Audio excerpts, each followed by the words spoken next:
নমস্কার, আমরা SSG regular meeting entry করছি। এরপর আমরা মেম্বার ট্রানজ্যাকশনের কম্পালসারি সেভিংস টু দেখুন এন্ট্রি হয়ে গেছে। এরপর লোন রিপেমেন্ট অপশনটিতে ক্লিক করে নিব। এরপর আমরা এখানে কিন্তু সব মেম্বারদেরই নামই দেখতে পাবেন।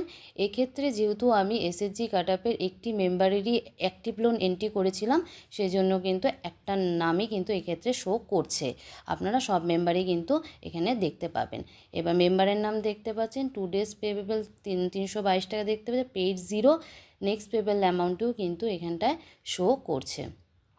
এবার 2 days পেবেল এখানে কিন্তু 322 টাকা অ্যামাউন্টটি শো করছে, কারণ এসএসজি কাটআপে কিন্তু আমরা 26/6 ডেটটিতে করেছিলাম, আর এটা কিন্তু 10ই জুলাই রেগুলার মিটিংটি এন্ট্রি করা হচ্ছে। তাই যেহেতু বেশি দিন হয়নি, তার জন্য কিন্তু এখানে এই অ্যামাউন্টটি শো করছে। আর লোকোয়েজে কিন্তু পার ডে ইন্টারেস্ট কিন্তু কাউন্ট হবে। আমরা এরপর 3 ডটে ক্লিক করে নিব, অ্যাড রিসিপ্টে যাব।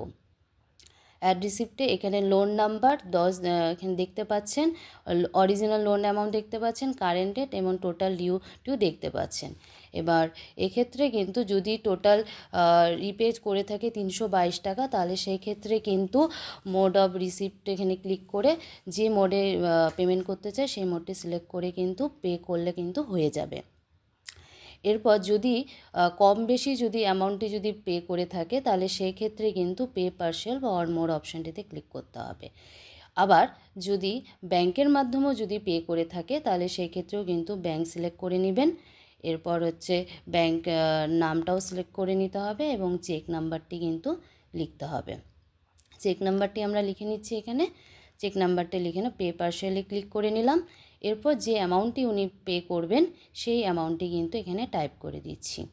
এরপর টাইপ করে নেওয়ার পর আমরা কিন্তু এখানে কিন্তু আমরা ডেটাটি কিন্তু সেভ করে নেব। পে অপশানে ক্লিক করলাম, ডেটাটি সেভ হয়ে গেল।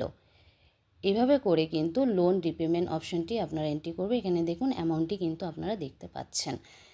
ধন্যবাদ।